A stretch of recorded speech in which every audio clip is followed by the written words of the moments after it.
Meta twieled hu, mietet ommu. U kiber, ġifieri minn Rom. Meta ħoloq il-binjiet tiegħu, twieled hu.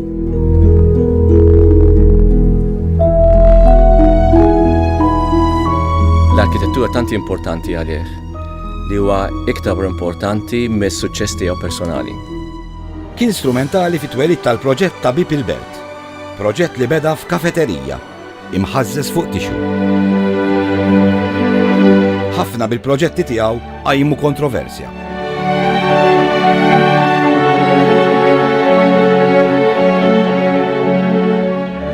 Oħrajn ngħaddu minn qudiemhom bla ma nindunaw li huma tiegħu.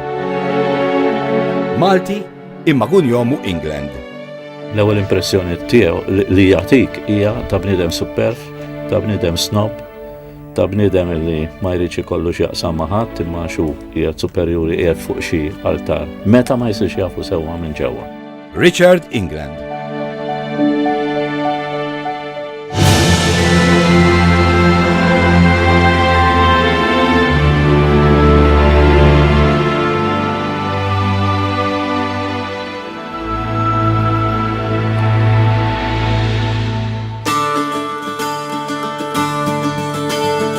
Din l-iskultura tinsab f'San Ġiljan.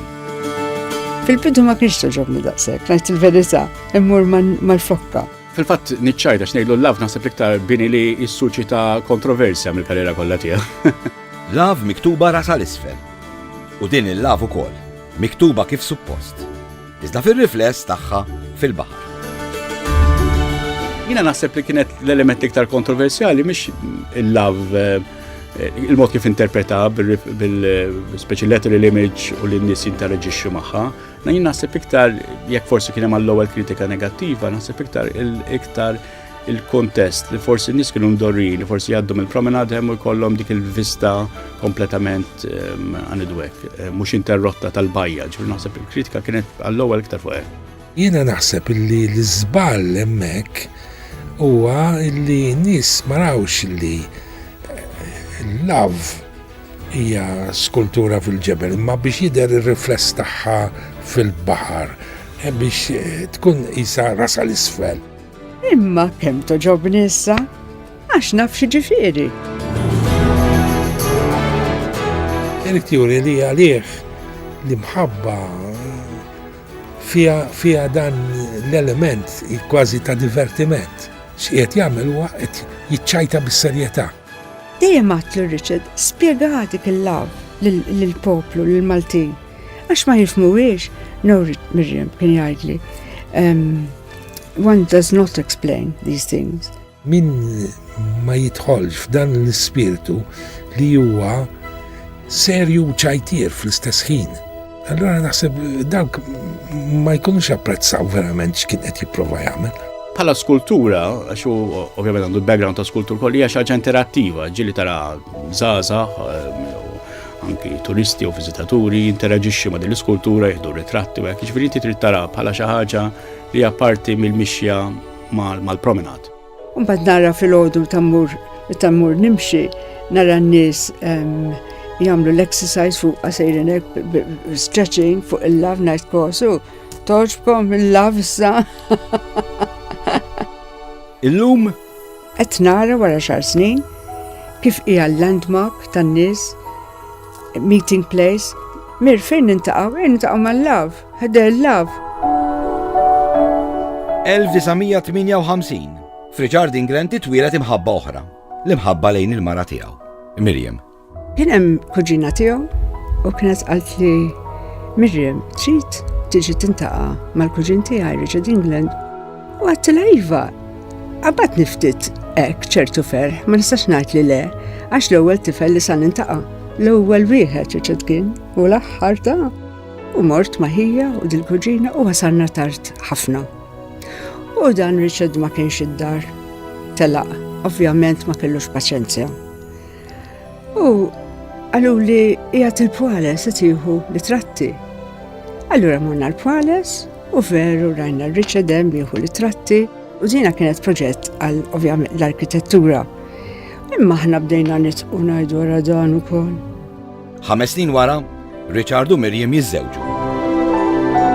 Imma dakinhar tat-tieġ, Richard ma kienitx hemm. Ommu mietet waqt li kienet qed ittieħi l-ħajja. Ommu mietet fit-twelid tiegħu. Ma jiftakarix. Tat-tifel, ma kellux om. Tat-tifel, kien 2.5 pounds hekk żgħir, mingħajr mietet dak il-ħin. Richard, meta mietet, kienet għandha biss 25 sena.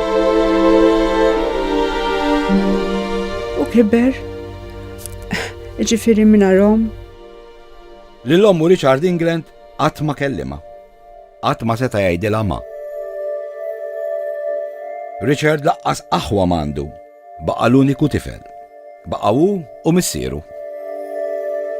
Għalih missieru kien missieru u ommu fl-istess ħin. Din l-iskultura ta' familja hija xogħol Richard England.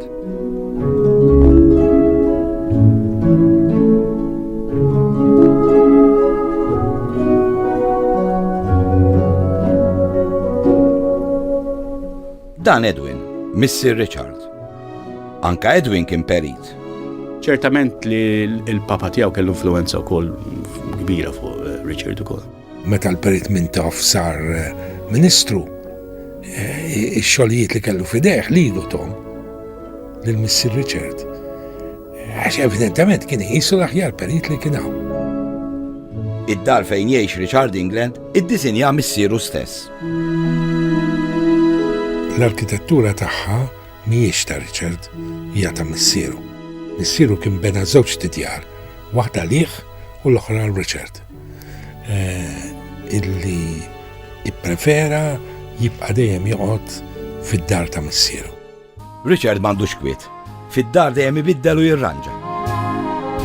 Kienet waħda mid-diffikultajiet, jiena qatt ma stajt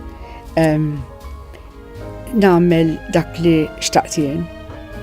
Fatti meta konna għarajjes u kienet id-dar kienet tinbena u kien hemm qed jiżbawha, għamel ħajt aħdar niftakar u jitħalt f'dil-kamra.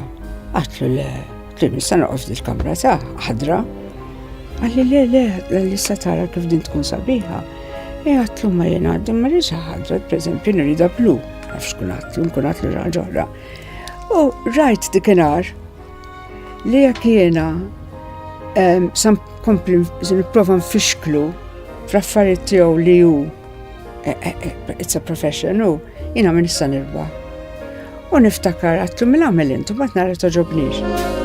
Fid-dar ta' Richard issib awsalla sħiħa. Isfar, roza, viola, blu. Li għaddar ta' Richard England, hemm il-bidu sal-aħħar hemm timbru assolutu, hemm ir-ruħ ta' Richard England mhux biss qabel hija kontinwa tgħix hemm.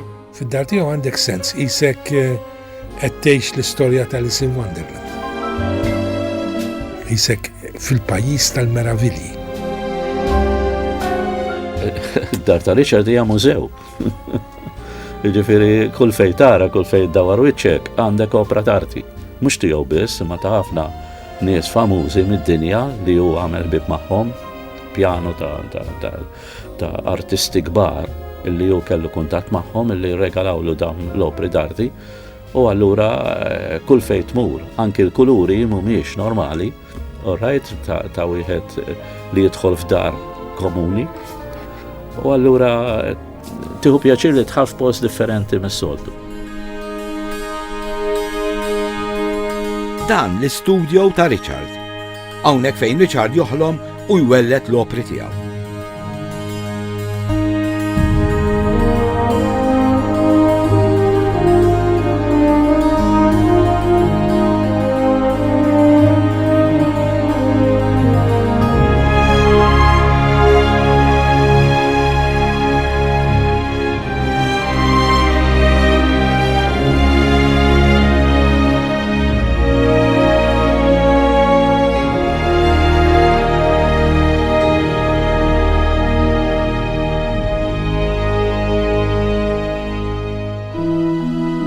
Dan il-ġnien fid-dar ta' Richard huwa msemmi għal-mara tiegħu.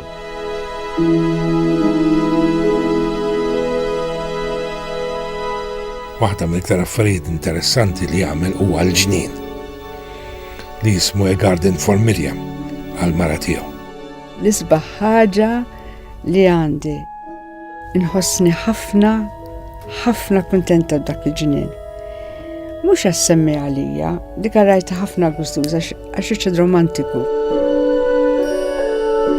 Naturalment billi l-mara tiegħu Miriam tħobb il-fjuri li kebana, naturalment huwa sinifikattiv li kebana hija l-arti tal-flower arrangements Ġappuniża. Meta żewweġt, ħaseb fija. Straight away għalli Miriam tkunx biss mara tad-dar li se toqgħod issajjar, għamel xi ħaġa li kollok l-identità tiegħek. Hawn Richard bena kappella. Richard huwa bniedem spiritwali ħafna, huwa bniedem unuża l-kelma spiritwali iktar mill-kelma reliġjuż. Sirt naf kemm huwa emozjonali, kemm eħen, kemm kompassjonevoli, anki kemm iħobb il-Knisja. F'xi dar dejjem semmi li għandek ikollok sacred space. Di mhux l-unika kappella li bena Richard England. Richard bena ħafna kappelli oħra madwar Malta. Richard irnexxielu joħloq ħafna minn dawn l-ispazji ta' meditazzjoni ngħidilhom jiena fejn tmur biex tinġabar fik innifsek, biex tinqata' mill-rambaċ tal-ħajja moderna, kważi titlef is-sens taż-żmien. Il-kappelli ta' Richard mimlijin kuluri differenti. Xi ħadd darba qalli m'għaliex tal-knejjes kollha kuluru, jien kont għatlu minti timmaġina li tmur il-ġenna u ssibha black and white. Il-kuluri bla ebda dubju għalih huma espressjoni fihom infushom. Minnhom infushom ifissru din l-idea tal-ħajja, din il-viżjoni tal-ħajja li hija purifikazzjoni, li hija tisfija, li hija tiġrib anke tad-dispjaċiri tal-mewt. Jużhom ħafna l-kuluri, Richard. Il-vjola huwa l-aħmar u l-blu imħaltin flimkien. Le huwa il-kulur li nużaw fir-randan propju biex infissru il-katarsi, ġifieri il-purifikazzjoni, t-tisfija. Huwa kulur penitenzjali imma il-penitenza hija mimlija tama. Għal Richard il-kuluri jfissru espressjoni. Richard juża l-kuluri biex jesprimi n-niket tal-mewt ommu u ta' missieru. Allura għandu ftit din li l-ħajja qiegħda taħt din is-sħaba ta' niket li hija l-kondizzjoni umana. Narani li jiena inkun ħafna bħala ommi Richard ukoll. Ma nistax ngħidlek ma jieħux gost, jieħu gost ukoll. U jiena xi kultant inħares lejhek ngħid għax omm importanti fil-ħajja. Miriam lil Richard tfiżdu ħafna. Ftit ilu weġġajt siqi u kont qiegħda saqajja l fuq hekk fit-television u għalli Mirt xi ħaġa u għatlu Mirt kieku tagħmel lek ikra kafè kemm għandi apptita. Mela le għalli u qam u mar fil-ċina biex għamel lek ikra kafè. F'daqqa waħda, u dam ftit ma jiġi dal-kafè u smajtu jgħidli Mir, imma l-kikri fejn huma? U tista' taħseb jien il-kikri fejn huma u sa nagħlaq 50 sena sa oħra miż-żewġa. U għatlu Rich. Taf li 50 sena sa oħra bdejt nitħaqu. Wara dawn is-snin kollha flimkien lil Richard u lil Miriam ma tifridhom b'xejn. Imma meta kienu għarajjes, Richard u Miriam għamlu sentejn il-bot minn xulxin.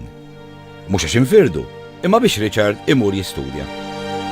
Il-papa tiegħu kien batu Milan biex jistudja ma' Gio Ponti. Gio Ponti kien wieħed mill-aqwa periti ta' dak iż-żmien fl-Ewropa. Jimbqajtaw, kont imur naraħ, ma nistax ngħid le, għax missieru kont nitla' ma' missieru, kien iġempilli. Richard anke love letters kien jibatilha. Imma love letters b'differenza. Missieru kien taħt dak il-proġett tal-Manikata U għallu, din natilek rigal Rich, għamela l-ewwel ħaġa, għamela inti. U kien jibat li l-sketches u kien jgħid li mirx taħseb inti konnatna namrati. 1962, is-sena li fiha mietet Marilyn Monroe.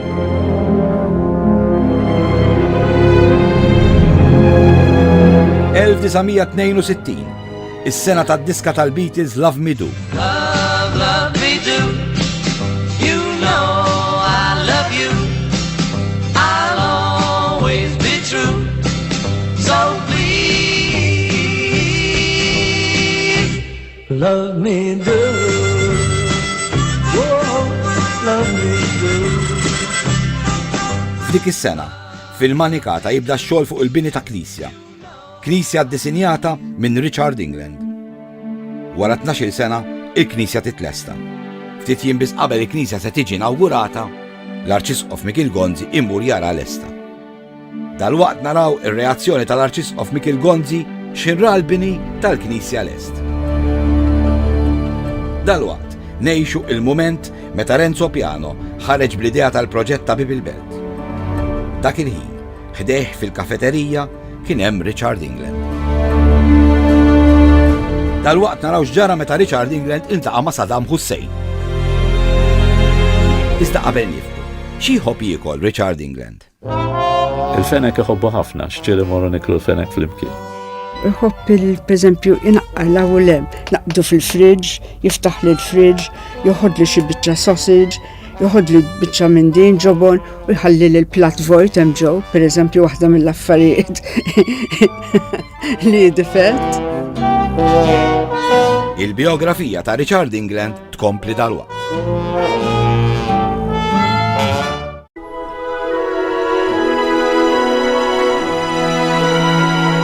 Dawn uħud mill-binjiet li għamel Richard England.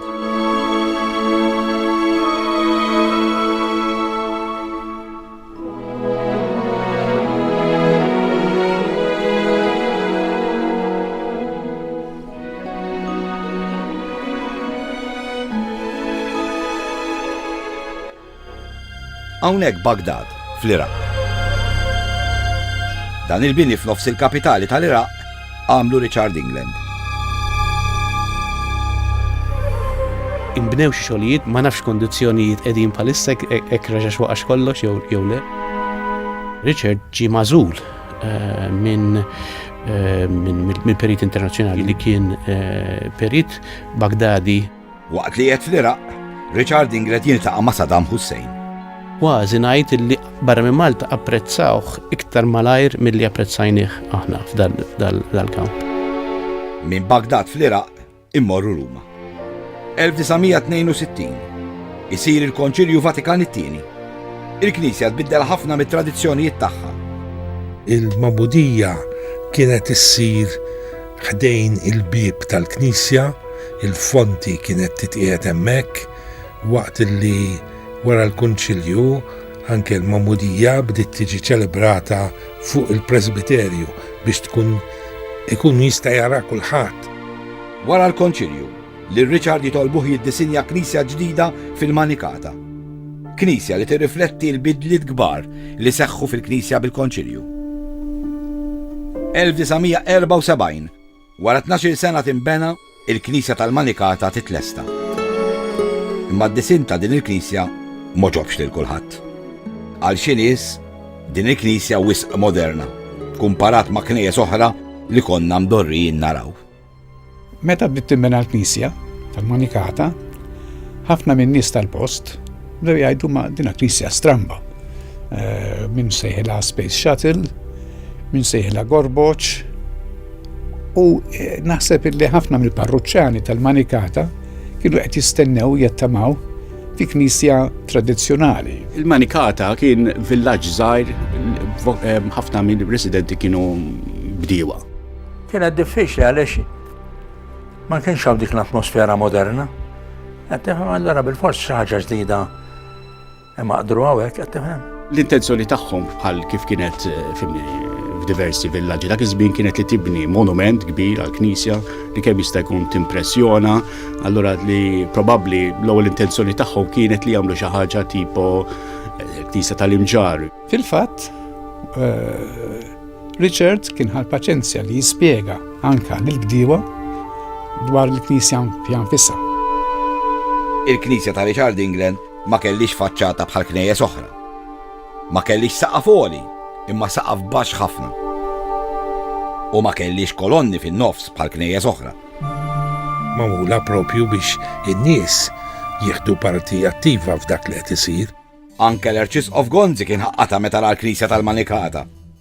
L-iktar biċċa li kienet inkwetat lill-Arċisqof huwa xem ħajt tas-sejjieħ massiv wara l-artal.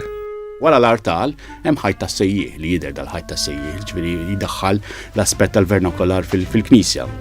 U dak iż-żmien xi ftit jiem qabel ġiet inawgurata l-Knisja, kien hemm ġie mistieden jagħmel daqsxejn ta' preview l-Arċisqof ta' dak iż-żmien, l-Arċisqof Michel Gonzi, li ma kienx bniedem modernista żgur, ġifieri għalih l-arkitettura moderna u l-arti moderna kienet xi ħaġa astranja, xi ħaġa li ma tantx kien jifhem fiha.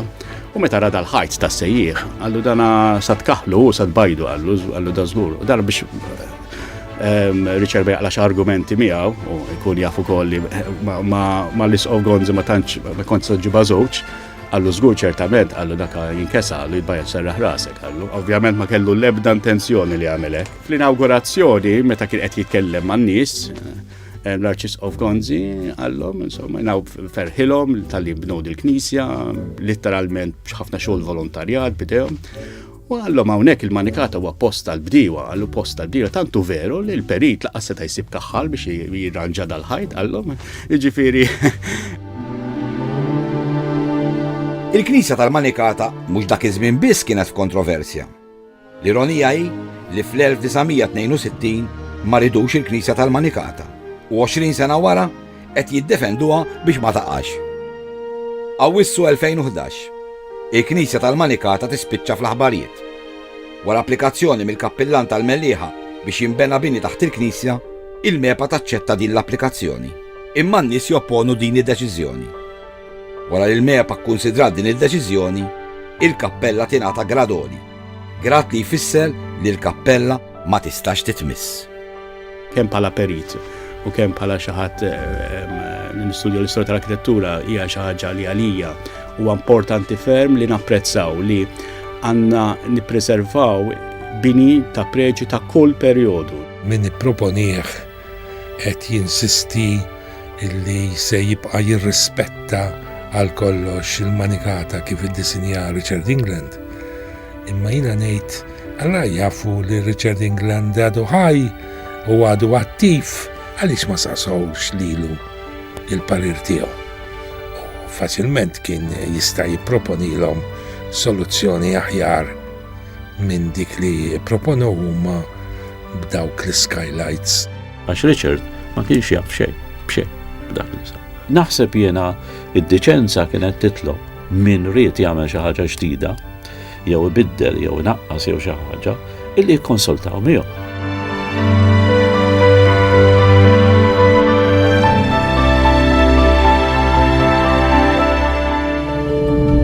Minkejja l-kontroversja kollha, il-Knisja tal-Manikata li Richard England ta' tiħfama barra minn Malta. Dik suċċess imma l-Maltin stess ma jafux hawn kemm suċċess. Il-Manikata kważi nieħdu for granted u anki bin knejjes oħra. Il-Knisja tal-Manikata, Richard jiddedika lil missieru. Imma missieru ma jilħaqx jara l-Knisja tal-Manikata lesta. Ta' 29 sena, Richard jitlef lil missieru wkoll. Richard ċertament ma kienx qed jistenni għal-mew tal-papa tiegħu, assolutament. Baqa xukjat sal-aħħar, jiena stess li kont rajtu ftit ġranet qabel, ma qasrit nemmen. Ma kien għatandu 61 ta' missieru, kien għadu żgħir. Kienet kera ħafna tikinar. Missier Richard imut ħabta u sabta qudiemu. Missier Richard lil Miriam jagħtiha rigal speċjali. Dar il-Mellieħa. U niftakar morna u Meta konna fuq qed jagħti u tajlu jurin il-kmamar u x'għandna nagħmlu bl-elettriku niftakar u kollox, qabdu u ġie ġo qalbu u qad bil-qiegħda u niftakar qalli nagħtina sigarett għax kien ipejjeb, u għadnilu ma llum sigarett, U niżlin il-triq tal-Larukaza u f'daqqa waħda jaqa' fin-nofs. U jien rajtu l-ewwel u mhux niġri. U kienet jonfoħ u mitem. Miet fit-triq, fil-pathway kif tani dan ir-rigal. Kellhom jerfgħu u daħħalnieh fil-karozza. Dik ħaġa li dejjem tibqa' f'moħħi u dejjem f'moħħ Richard. Infatti dik id-dar bejniha dak il-ħin ma rridniex narawha.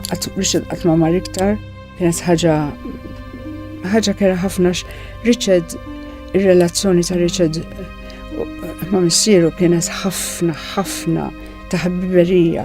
L-amicizza tagħhom kienet kbira wisq. It-telfa ta' missieru Richard iħossa wisq. Veru għandu jisu l-esperjenza qarsa ta' mewt ta' missieru u ommu. Mbagħad Richard wara 3 ijiem daħal l-uffiċċju laħħa kollox u għamel kollox mill-ġdid biex ma jiftakarx il-passat ta' missieru. Jena niftakru tajjeb ħafna. Kien wieħed mill-iktar nies hekk album tajba, irid jgħin lil kulħadd. Kien ġentili, papa tiegħu, kien ġenerus. Lil-missier Richard kienu jaħsbuh Ingliż minħabba li kun jomu England. Imma min fejn ġie kuljum England? In-nannu ta' Richard kien Ingliż. Kien inġinier u kien fuq daw il-boats. Il-kbar għaw daw, ix-xwien il-kbar hekk. In-nannu tiegħu ġiew u żewweġ Malta. Lil Richard kemm il-darba ħasbuh Ingliż minħabba li kun jomu England. Darba fl-Arġentina saħansitra ħasbuh spija tal-Ingliżi. Kien mar l-Arġentina u ovvjament meta daħal kellu passaport li kien għadu juri il-Malta pera kolonja Ingliża u ġamma defetħu il-passaport ġabdew doqqu l-Niepen minnu, un-bad barra minnek kellu jisam England. Ġifiri da ċertifikat li kien spija tal-Ingliżi ġijara xet jgħamlu. Imma kemm Renzo Piano ma ħasbu spija u kol kien jaħsbu Ingliż. Kien hemm min jaħseb li għax għandu kun jomu England allura Ingliż, u niftakar Renzo Piano stess, meta semmejtlu Richard England u darba li dax Ingliż. L-għetlu Malti daqsi. Richard England u Renzo Piano huma ħbieb kbar. L-ewwel darba li ntaqgħu kien 20 sen ilu, meta Renzo Piano ġie msejjaħ biex jaħdem fuq il-proġett tal-belt tal-ewwel darba.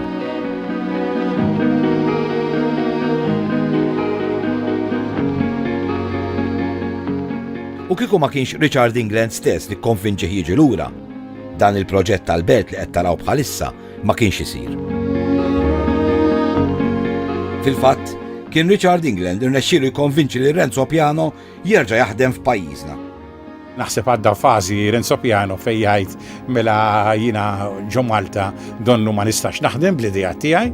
Malta kellha x-xorti l-kbira, x-xorti tajba li ġi għal Malta it-tieni ċans, kważi xi ħaġa li rari immens tiġri, għaliex normalment jekk inti ma perita fama bħal dik ma tasalx, probabbli ma tasalx għal dejjem.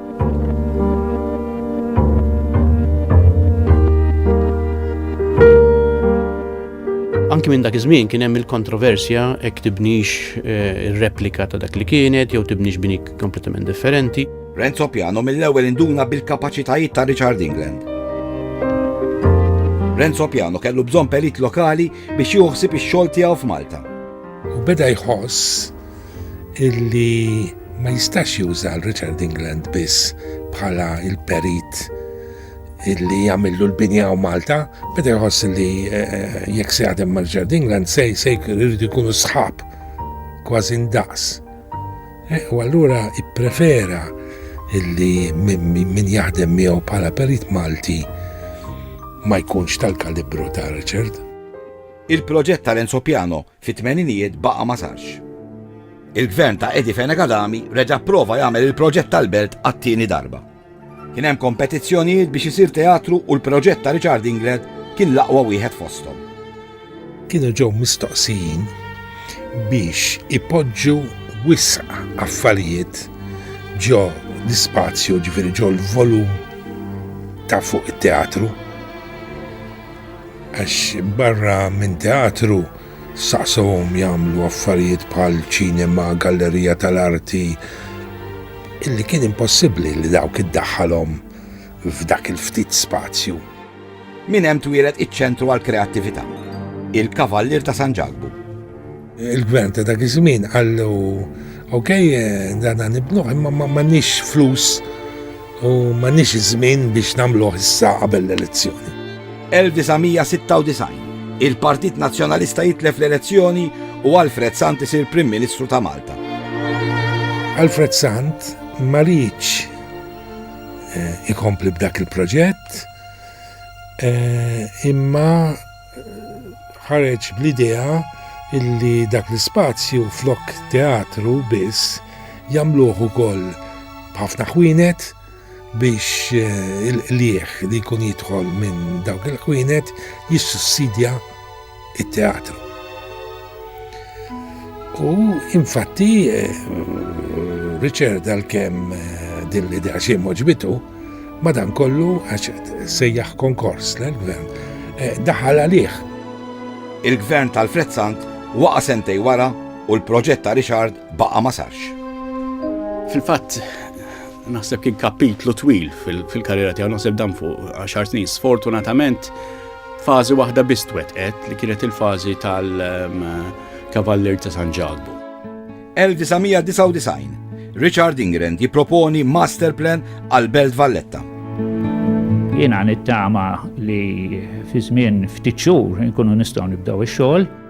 Iżda l-proġett ta' Richard England jibqa' ma jseħħx.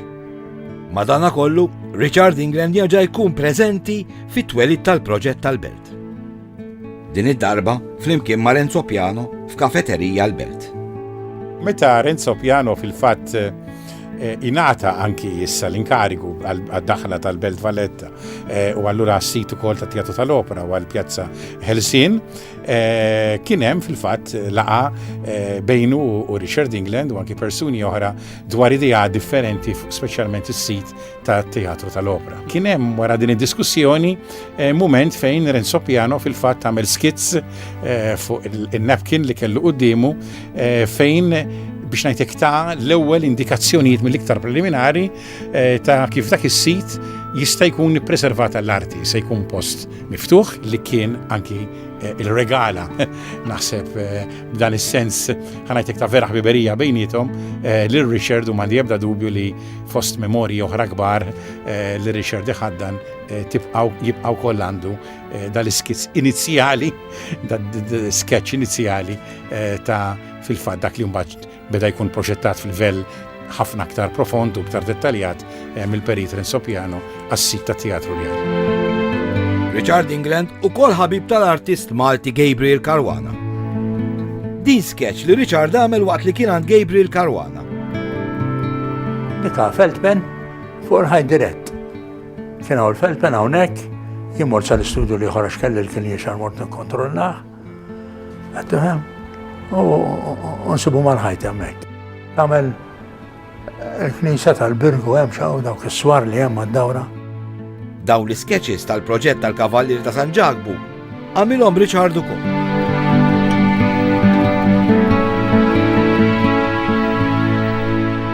Kif tafu, il-Kavallieri ta' San Ġagbu kienet stamperija tal-gvern.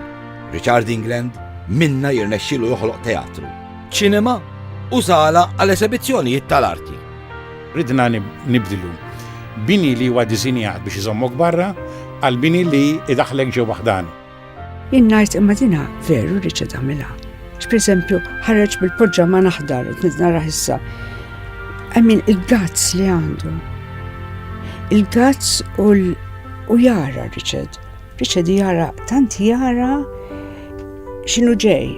Dejjem jgħidli Miriam, jiena il-proġett nkun rajtu qabel ma għamiltu, qabel ma sar. Li ħaġa tanti twerriċni għax jiena pereżempju dik ma nistax nifhimha. Niftakru feta ħafna iżgħar bħala l-istors tan-nafi.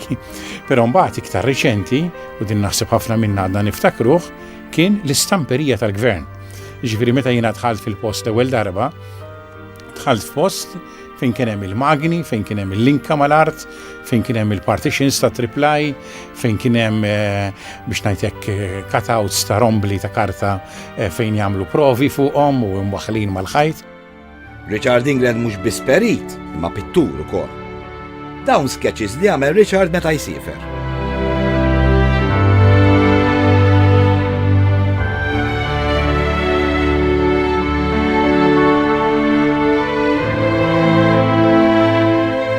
Jorik dal-bini jisu mibdur fil-ħolm. F'kastelli romantiċi, il-bini taraħ jisu fis-sakra, jisfen lawnu lin bil-fantazija. Hemmhekk ikun qiegħed ipinġi ta' pittur u mhux ta' arkitett. Pittur, skultur, artist. Għattiħam stax toqgħod tipplejsja fruħna jew fuħra, tifhem? Mr. Richard minn dejjem kien jistaġeb l-idea ta' Richard. Sa minn meta kien għadu tfajjel. U kien jgħid li dat tifel ġenju, għandi xaqbad biċċa karta, jikteb xi ħaġa jaqbad labes fuqha, u daqqa waħda tara li ħareġ disin ta' xi bini importanti. Richard huwa poeta wkoll. Fil-poeżiji tiegħu Richard isemmi l-mewt. Meta tiġini dik il-moment li naqra dal-poeżiji, jiena qalbi tinkiser ftit meta nara dal-bniedem kemm qed joħroġ qalbu f'dal-momenti fejn pereżempju twielet u ma kellux hom. Issa tistenna li mur fid-dinja l-oħra. U veru imisli qalbi għax Richard fil-poeżija tiegħu wkoll imiss il-mewt ftit. Iġġibni nsa li tiġi ġurnata li rridu ngħidu goodbye. I can no longer reach you since you passed away. Still I hold your number in my contacts list and I keep on calling in ever-yearning hope that from the realm of afterlife you will return my call. Then once more shall I rejoice at your sentient voice, which alas, I hear no more. Minħabba l-moment diffiċli fit-tfuritu, Richard għex għal ħafna żmien man-nanna tiegħu. Kienet ħobb tisma' l-opri. Anke Richard l-ena tiegħu jisma' l-opri. L-imħabba ġiet minn ċkunitu, naturalment sawritu in-nanna tiegħu dak, ma kienet timliħ bl-opra. Ta' 13 sena Richard kien tiġabat ritratt lil Paul Għaxa biex jibatlu dedika u firma. Fil-fatt għandu vuċi ta' tenur. Kieku ma sarx arkitett, seta' jsir tenur. Darba konna qegħdin nieklu flimkien u għatlu imminti għandek il-vuċi għax inti taf, isma' il-vuċi tiegħu taf li u jitkellem bil-vuċi speċi fenna fjena jitkellem hekk. Il-mara ta' Richard tirrakkonta meta darba beda jkanta f'nofs pjazza. Darba niftakar konna qegħdin fuq karozzin, konna t'Napli. U Richard biex jitħaq ħdej dak li suq il-karozzi u libes il-kappell tiegħu. Richard jaqbad u jkanta l-opri. Daqqa waħda n-nista madwarna ġew ħdej. U Richard niżel mill-karozzin, karettun, karozzi, u neħħi l-kappell u kulħadd beda jagħtih is-soldi. Kieku taf kemm tħaqna.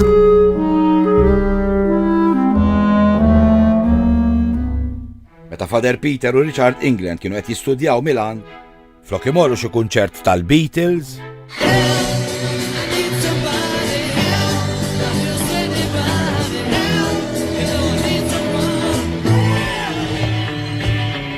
jew ta' Elvis, Hey, and fortune. How empty the hay can be. Kienu jmorru jisimaw l-opri.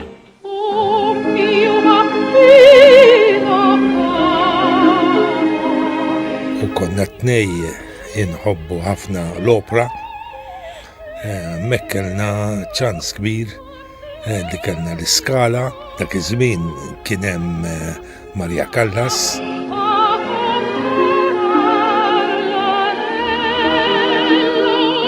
Richard għandu kollezzjoni, mhux waħda mill-ikbar, imma l-ikbar kollezzjoni ta' vuċijiet ta' tenuri li hawn fl-Ewropa. Għandu kun xi 10,000 rekord u t-tenuri jħobb l-iktar. Għandu t-tenuri kollha, għaliex naturalment min ikollu kollezzjoni dil-manjera, ikollu kontatti ma' barra u naturalment Richard għandu il-kulħadd jibatlu kull ma joħroġ. U ġieli Richard ikollu d-duplikati, għax ikun diġà xtrom qabel. Tantu hekk li ġieli kollu doppji u jibatli xi waħda. Il-kollezzjoni ta' Richard tispiċċa fuq il-BBC. Jagħmlu programm dwar l-aktar rekord antika li teżisti. U din kienet tinsab għand ħadd ħlief Richard England. Kienu ħejjew programm biex isibu l-iktar rekord rari ta' dawk il-100 sena. U Richard kellu dik il-rekord kienet id-donna non vidi mai ta' Zenatello li kienet irrekordjata fl-1896 u ġiet ivvutata l-iktar rekord rari fid-dinja. U laqgħet insemmu t-tenuri ma nistgħux ma nsemmux lit-tenur Malti Joseph Calleja.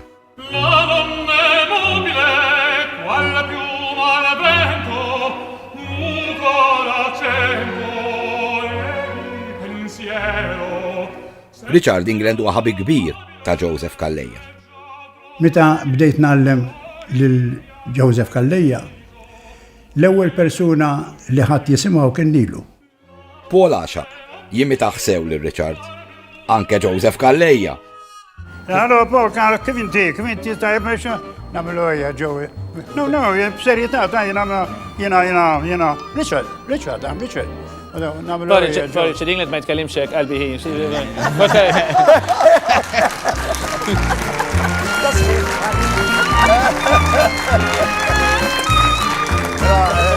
L-irrit ngħid ma murġa strej. Richard toħobbu ħafna u anke Richard toħobbu ħafna. Ma għandu muħi lejla xina għandix namel, ġiviet mus the sleeve at the gardens. Yes, in fact, yes, I did this interview with you and, well, looking forward to it, basically, yes. U dan Richard England jitkellem. Naħseb li ktar ħaġa importanti hija li l-arkitettura tiegħi hija moderna, hija kontemporanja, però hija essenzjalment arkitettura ta' Malta. Dalwaqt naraw il-Millennium Chapel, kappella li ddisinja Richard England f'nofs Paċeville. Kif ippreżentajtlu il-proġett u semgħu bih għalli jemmen għandek ma rridx solt. Dalwaqt naraw x'konnessjoni għandu Richard England ma' St. George Preka. Iżda qabel nifqu, naraw x'ġara meta darba Richard iddisinja bini f'post fejn ma kienx hemm permess. Tafu l-proġett tal-Lido kien jisseħ l-Aquasan dak iż-żmien, proġett li provjament huwa ħolma, meta tifhmu ġifieri kienet ħolma u mal-infetaħ kulħadd ammetta kemm hu sabiħ. U niftakar li meta kien ġi il-Prim Ministru biex jiftaħ dal-post, Richard England wara li inawgurat kien għallu ngħidlek xi ħaġa onorevoli, aħna m'għandniex permess biex nagħmluh tax-xogħol. Ġifieri kienet kif fatt kellu diffikultajiet dak iż-żmien mhux il-mepa kienet biex ma waħħalx fil-mepa, ma kien jirrifletti anke d-diffikultajiet li xi kultant kien hemm nies li diffiċli biex jifhmu dak li kienet jagħmel. Ovvjament ir-riżultati juru li kellu raġun. Il-biografija ta' Richard England kompli dalwaqt.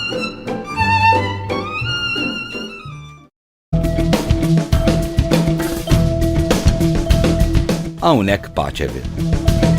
Hawn il-post fejn iż-żgħażagħ jiġu jiddevertu. Hawnhekk issib minn kollox. Discos, clubs għall-irġiel biss, restaurants, lukandi, casinos u kappella magħrufa bħala l-Millennium Chapel. Meta ġiet l-idea ta' dal-post ġol qalba ta' Paċeville fl-entertainment area ta' Malta illi namlu kappella, ħafna nies ħasbu li forsi qiegħed ġennen, anki nies ta' ġewwa stess u ta' Knisja stess. Meta bdejna l-proġett ma kenniex one penny, ma kellna xejn. U mbagħad spiċċajna biex infaqna $250,000. U Richard England mhux biss ma ħareġ ma talabx fees tiegħu, imma ħareġ il-flus ukoll biex il-proġett irnexxa. Kieku jiena kont arkitett, żgur li kont noħroġ bl-istess idea li ħareġ Richard England.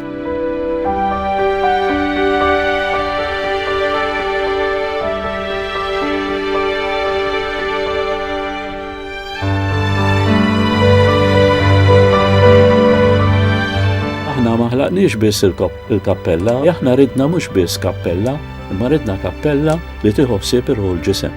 Jiena ħsibt mal-ewwel f'Richard England, il-għax Richard England huwa bniedem illi għandu l-polz ta' soċjetà u jiena qed dal-bniedem li rrid naffiċina.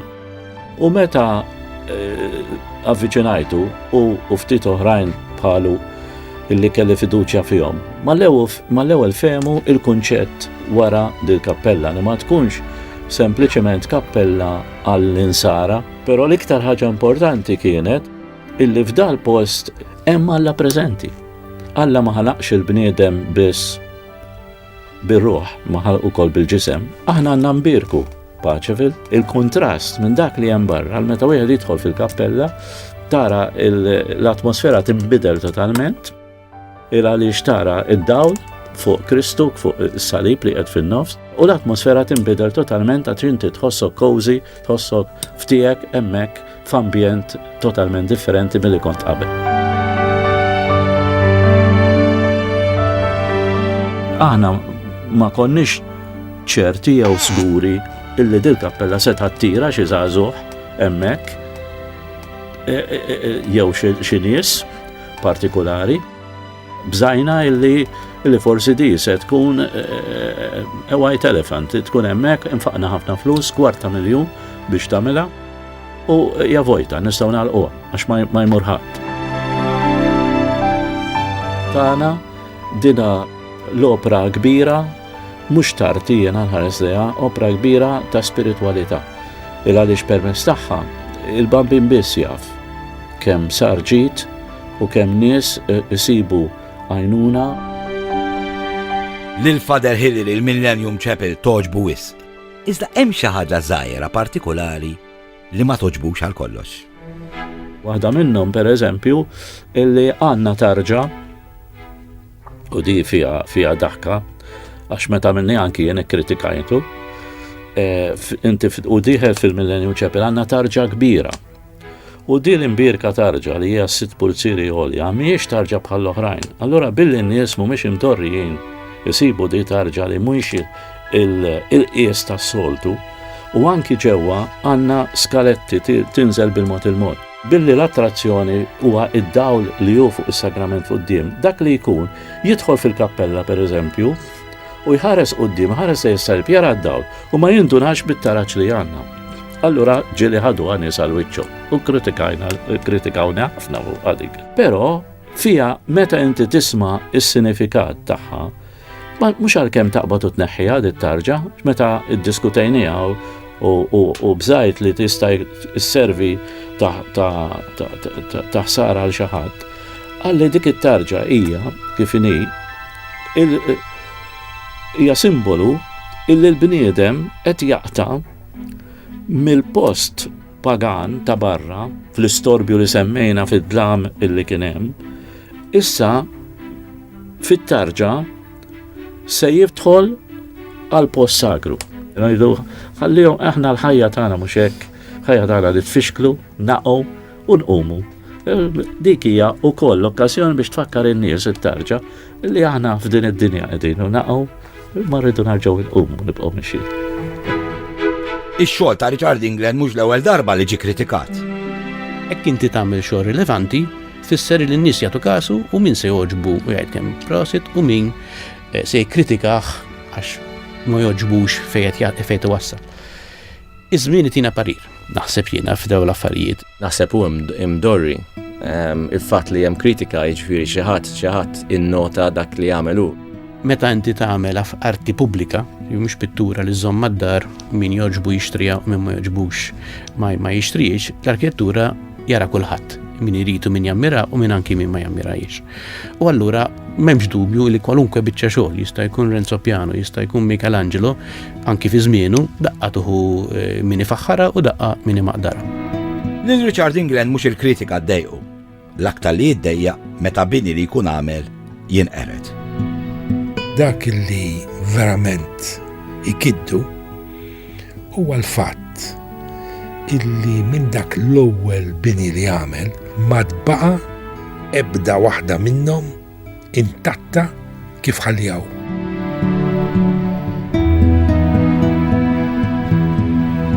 U naħseb dika jiddispjaċih. Għax hemm uħud minnhom pereżempju kien hemm villa li kien jgħidu l-Villa Maltija li verament fl-opinjoni tiegħi kienet mill-isbaħ. Madu jidher xejn, iddistruġġuha kompletament. Biex natantex li kienet villa u minn flok hekk bnew xi block flats. Richard England mhux bini biss iddisinja. Richard iddisinja qabar ukoll. Dan il-qabar ta' San George Preka. Iddisinjat minn Richard England.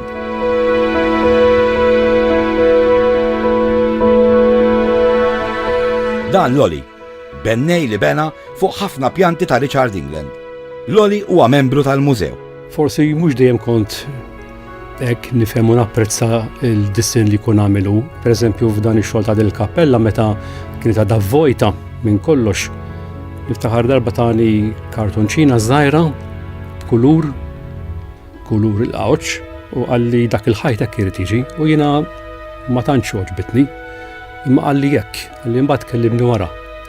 U meta għamilna dan il-kulur li xtaqu, mbagħad bnejna l-ġebla Maltija iktar il-qudiem, mbagħad joħroġ il-kontrast u tara kemm ikun jitjara l-affarijiet lesti. Allura jtik ċertu sodisfazzjon. U minn dak iż-żmien il-qudiem bdejt hekk nieħu interess ħafna fix-xogħol tiegħu. Għaliex rajt il-ħila tiegħu hekk filli kellek sala isa garax imma bad bidilha f'ħol f'kappella tassew sabiħa. Għadek tidħol fija llum, ġifieri sa din ilha lesta minn 1984 u għada isa ġdida tilqak illum x'inti tidħol fija tilqak. Hawn naraw il-Papa Giovanni Paolo II meta fl-2001 mar jitlob quddiem il-qabar ta' San George Preka. Dan il-park iddisinjah Richard England ukoll.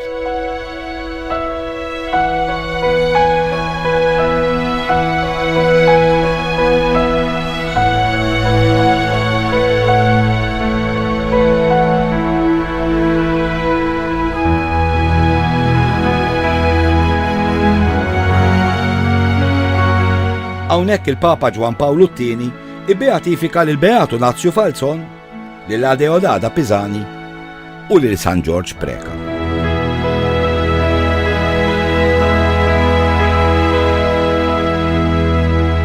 Richard England, it-tifel li twieled mal-mewt ta' ommu. L-artist, il-poeta, il-missier ta' żewġ titfal u nannu ta' erba'. U l-perit li rnexxielu jagħmel isem għalih u għal Malta.